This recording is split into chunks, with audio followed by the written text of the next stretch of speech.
তো যুব সমাজ নষ্টের এক নাম্বার কারণ হচ্ছে জেনা ব্যভিচার, বিবাহ বহির্ভূত সম্পর্ক, যেটাকে হারাম রিলেশনশিপ বলা হয়।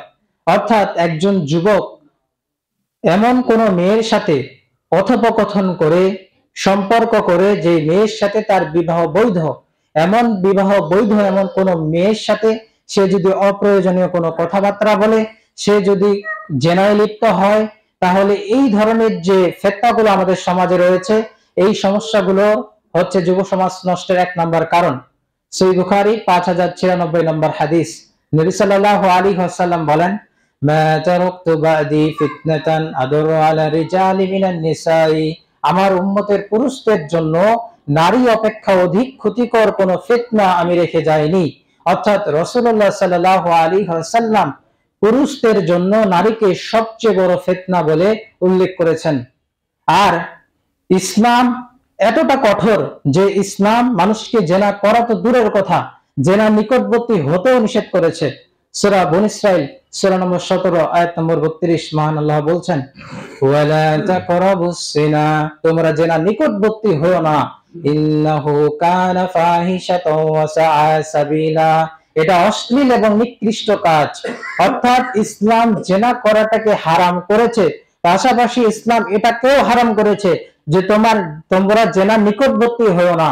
অর্থাৎ যেখানে জেনার আশঙ্কা থাকবে, ইসলাম সেখানে যেতেও, সেই কাজটি করতেও আমাদেরকে নিষেধ করেছে। জেনা এটা কি কি রকমের হতে পারে? শুধু কি গোপনাঙ্গের মাধ্যমেই জেনা হয়, নাকি জেনা আরো বিভিন্ন ভাবে হতে পারে? সহিহ মুসলিম 6513 নম্বর হাদিস, নবী সাল্লাল্লাহু আলাইহি ওয়াসাল্লাম বলেন যে দু চোখের জেনা হলো দৃষ্টিপাত করা, দোকানের জেনা হলো শ্রবণ করা, জিহ্বার জেনা হলো কথোপকথন করা, হাতের জেনা হলো স্পর্শ করা, পায়ের জেনা হলো হেঁটে যাওয়া, অন্তরের জেনা হলো আকৃষ্ট ও বাসনা করা, এবং লজ্জাস্থানটা বাস্তবায়িত করে অথবা মিথ্যা প্রতিপন্ন করে। চোখের জেনা কিভাবে হয়?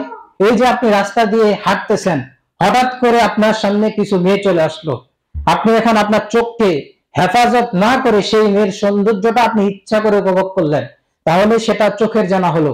তারপরে আপনি আপনার বান্ধবীর সাথে ফোনের মধ্যে কথা বলছেন, এই যে আপনি কথা বলছেন, এটা আপনার জিহ্বার জানা হচ্ছে, কানের জানা হচ্ছে। তো ঠিক সেভাবেই অঙ্গ প্রত্যঙ্গের মাধ্যমেও জানা হয়ে থাকে, যেটা সহিহ মুসলিমের এই হাদিস থেকে আমরা স্পষ্টভাবে জানতে পারি। আমাদের যে এই অঙ্গ প্রত্যঙ্গ গুলো রয়েছে, যেগুলোর দ্বারা আমরা জেনা করি, হাত, পা, মুখ, জিহ্বা, এই অঙ্গ প্রত্যঙ্গ গুলো কিন্তু কিয়ামতের দিন সাক্ষ্য প্রদান করবে। আমরা যে মাটি দিয়ে হেঁটে বেড়াচ্ছি, এই মাটিও কিয়ামতের দিন সাক্ষ্য প্রদান করবে। এটা কি আপনাদের বিশ্বাস হয়? অবশ্যই বিশ্বাস হতে হবে। কেন? কারণ আপনি একটা বীজ লাগাচ্ছেন, এই বীজটা থেকে আপনার চারা বের হচ্ছে। যদি সেই মাটিতে একটা বীজ লাগানোর ফলে সেখান থেকে চারা হয়, সেখান থেকে ধান হয়, তাহলে এই মাটি কিয়ামতের দিন কথা বলতে পারবে, এটা অবশ্যই আমরা বিশ্বাস করতে পারবো, এটা অবশ্যই সম্ভব।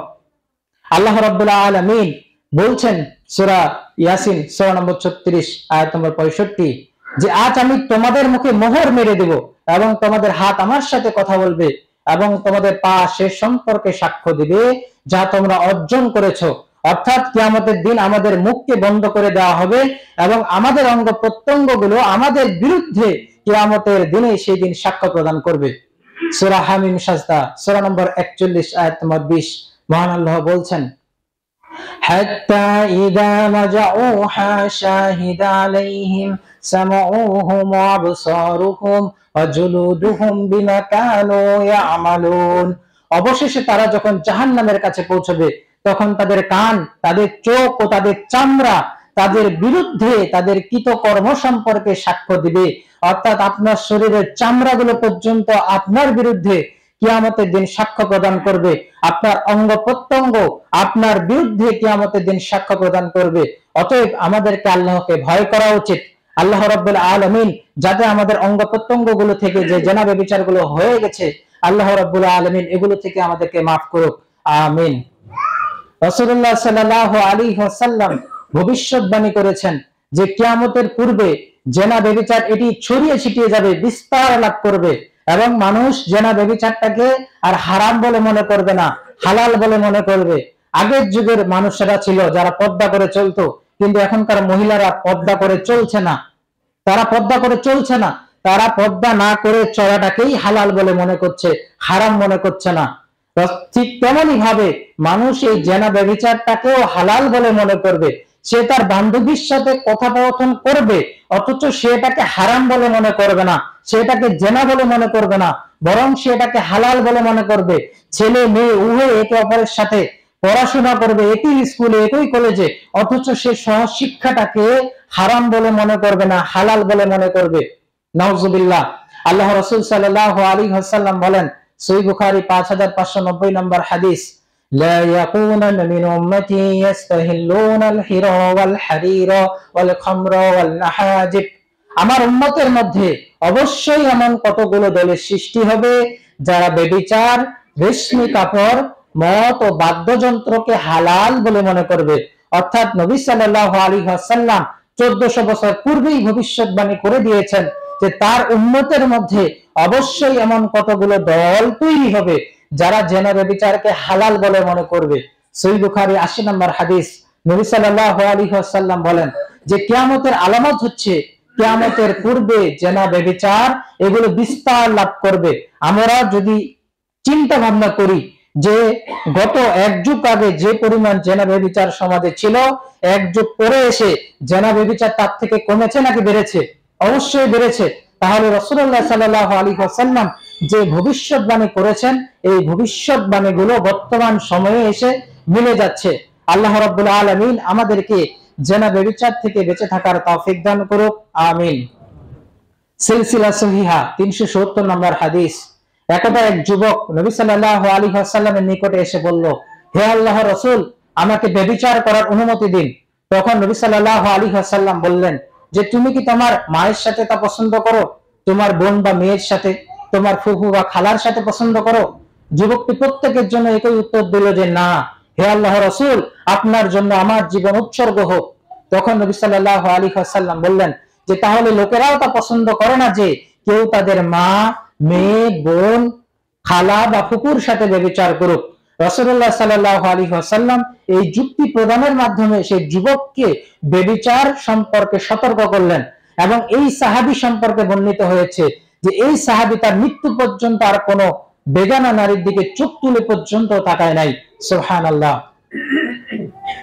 সহিহ বুখারী 7416 নম্বর হাদিস, সাদ ইবনে উবাদাহ রাদিয়াল্লাহু আনহু থেকে বর্ণিত, তিনি বলেন যে যদি আমি আমার স্ত্রীর সাথে অন্য পুরুষকে দেখি তাহলে তরবারি দ্বারা তার মাথা কেটে ফেলবো। এই কথাটি নবী সাল্লাল্লাহু আলাইহি ওয়াসাল্লামের কাছে পৌঁছলে তিনি বললেন যে তোমরা কি সাদের আত্মমর্যাদাবোধ বা ঈর্ষায় আশ্চর্যবোধ করছো? আল্লাহর কসম, আমি সাদের চেয়েও বেশি ঈর্ষাবান এবং আল্লাহ আমার চেয়েও বেশি ঈর্ষাবান, আত্মমর্যাদাবান। এজন্য তিনি গোপন এবং প্রকাশ্য সকল অশ্লীলতাকে অবৈধ বলে ঘোষণা করেছেন। অর্থাৎ ইসলামে আপনি প্রকাশ্যে যদি কোনো জেনা ব্যভিচারের কাজ করেন সেটা যেমন ইসলামে হারাম, ঠিক তেমনি ভাবে আপনি যদি গোপনেও কোনো জেনা ব্যভিচারমূলক কাজ করেন সেটাও ইসলামে হারাম। সহিহ তারগীব 3419 নম্বর হাদিস, নবী সাল্লাল্লাহু আলাইহি ওয়াসাল্লাম বলেন যে নিশ্চয়ই আমি তোমাদের জন্য যে ব্যাপারে বেশি ভয় করি তা হলো জেনা এবং গোপন প্রবৃত্তি।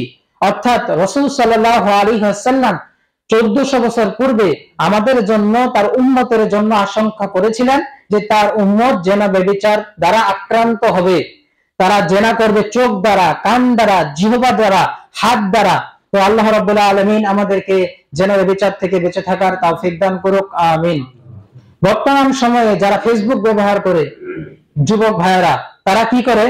তারা যখন তাদের কোনো বান্ধবীর সাথে হারাম সম্পর্কে লিপ্ত হয় তখন তারা সেই যে নিউজটা, তারা যে হারাম সম্পর্কে লিপ্ত হয়েছে এই নিউজটা তারা ফেসবুকে স্ট্যাটাস দেওয়ার মাধ্যমে জানিয়ে দেয়।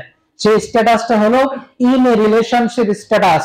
অর্থাৎ প্রকাশ্যে তারা ইন এ রিলেশনশিপ স্ট্যাটাস দেওয়ার মাধ্যমে তার ফেসবুকের যত বন্ধু বান্ধব রয়েছে সবগুলোকে জানিয়ে দেয় যে তারা একটি হারাম সম্পর্কে লিপ্ত রয়েছে, অবৈধ সম্পর্কে লিপ্ত রয়েছে। নাউজুবিল্লাহ। অথচ আল্লাহ রাব্বুল আলামিন বলছেন ওয়ালা তাকরাবুস জিনা, তোমরা জেনার নিকটবর্তী হয়ো না, ইন্নাহু কানা ফাহিশাতাও ওয়া সাআ সাবিলা, এটা অশ্লীল এবং নিকৃষ্ট কাজ। এই বিষয়টি কেন ঘটছে? কেন যুবকদের ভিতর থেকে আজকে লজ্জা চলে গেছে? সহিহ মুসলিমের 60 নম্বর হাদিস, নবী সাল্লাল্লাহু আলাইহি ওয়াসাল্লাম বলেন ওয়াল হায়াউ শুবাতুন মিনাল ঈমান, লজ্জা ঈমানের একটি গুরুত্বপূর্ণ শাখা। সহিহ বুখারী 6120 নম্বর হাদিস। নবী সাল্লাল্লাহু আলাইহি ওয়াসাল্লাম বলেন যে পূর্ববর্তী নবীদের নসিহত থেকে মানুষ যা লাভ করেছে তার একটা হলো, যদি তুমি লজ্জা না করো তবে তুমি যা ইচ্ছা তাই করো। এই যে স্ট্যাটাসটা সে জানিয়ে দিচ্ছে তার ফেসবুকের সকল ফ্রেন্ডদের কাছে, সেখানে তার পরিবারের সদস্য রয়েছে, বন্ধু বান্ধব রয়েছে, তার পাড়া প্রতিবেশী রয়েছে, এগুলোকে কোনো তোয়াক্কা না করে তারা ফেসবুকে স্ট্যাটাস দিয়ে দিচ্ছে ইন এ রিলেশনশিপ। এটা বলার মাধ্যমে তার পুরো পাড়া প্রতিবেশী, ফেসবুকের ফ্রেন্ড, তার ফ্রেন্ড থাকতে পারে হয়তো বা সৌদি আরবে, থাকতে পারে চট্টগ্রামে, সবাই জেনে যাচ্ছে যে এই ব্যক্তিটা দুনিয়াতে থাকা অবস্থায় অবৈধ সম্পর্কে লিপ্ত ছিল। আর রাসূলুল্লাহ সাল্লাল্লাহু আলাইহি ওয়াসাল্লাম নিজের যে গোপন পাপগুলো রয়েছে এগুলো কারোর সাথে শেয়ার করতে নিষেধ করেছেন। অর্থাৎ আপনি যদি আপনার গোপন পাপটা কাউকে বলে দেন, এটাও হবে একটা পাপ। একই তো আপনি জেনা করেছেন, এটা একটা কাবিরা গুনাহ। আবার আপনি আপনার পাপটা মানুষকে বলে দিচ্ছেন, এটাও একটা কাবিরা গুনাহ। সহিহ মুসলিমের 6069 নম্বর হাদিস। নবী সাল্লাল্লাহু আলাইহি ওয়াসাল্লাম বলেন, কুল্লু উম্মতি মুআফান, আমার সকল উম্মতকে মাফ করা হবে, ইল্লাল মুজাহিরিন, তবে প্রকাশকারী ব্যতীত। অর্থাৎ নবী সাল্লাল্লাহু আলাইহি ওয়াসাল্লাম বলছেন যে তার সকল উম্মতকে মাফ করা হবে, কিন্তু যারা প্রকাশ করে তারা ব্যতীত। কেন? কেননা প্রকাশ যখন আপনি করছেন তখন সেটা আর আল্লাহ আপনি জানছেন না, তখন এটা সব মানুষজন জেনে যাচ্ছে। তো এই ধরনের প্রকাশ করা থেকেও আমাদেরকে বিরত থাকতে হবে। আল্লাহ রাব্বুল আলামিন আমাদেরকে এই সমস্ত বিষয় থেকে বেঁচে থাকার তৌফিক দান করুক, আমিন। তারপর আরেকটি ট্রেন্ড, সেই ট্রেন্ডটা কি, যে একটা নির্দিষ্ট দিনে, যে দিন ওই ব্যক্তি জন্মগ্রহণ করেছে, সে ওই দিনে তার প্রিয় মানুষকে হ্যাপি বার্থডে বলে উইশ করে। তারপরে 14 ফেব্রুয়ারি এই দিন ভালোবাসা দিবস পালন করে। এই ভালোবাসা দিবস পালন করার মাধ্যমে তারা নোংরামি করে। এগুলোকে আসলে প্রেম ভালোবাসা বলাই উচিত না, কেননা ইসলামিক পরিভাষায় এগুলোকে প্রেম ভালোবাসা বলা হয় না, বরং এগুলোকে বলা হয় জেনা। আমরা এগুলোকে জেনা বলেই সম্বোধন করব। এভাবে জন্মদিন পালন করে, বিশ্ব ভালোবাসা দিবস পালন করে কি ইহুদি খ্রিস্টানদের অনুসরণ করা যাবে? সুনানে আবু দাউদের 4031 নম্বর হাদিস।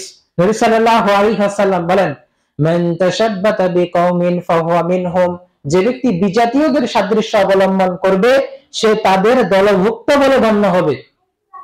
সহিহ বুখারী 3456 নম্বর হাদিস। নবী সাল্লাল্লাহু আলাইহি ওয়াসাল্লাম বলেন যে তোমরা তোমাদের পূর্ববর্তীদের পন্থা পুরোপুরি অনুসরণ করবে, প্রতি বিগতে বিগতে এবং প্রতি গজে গজে।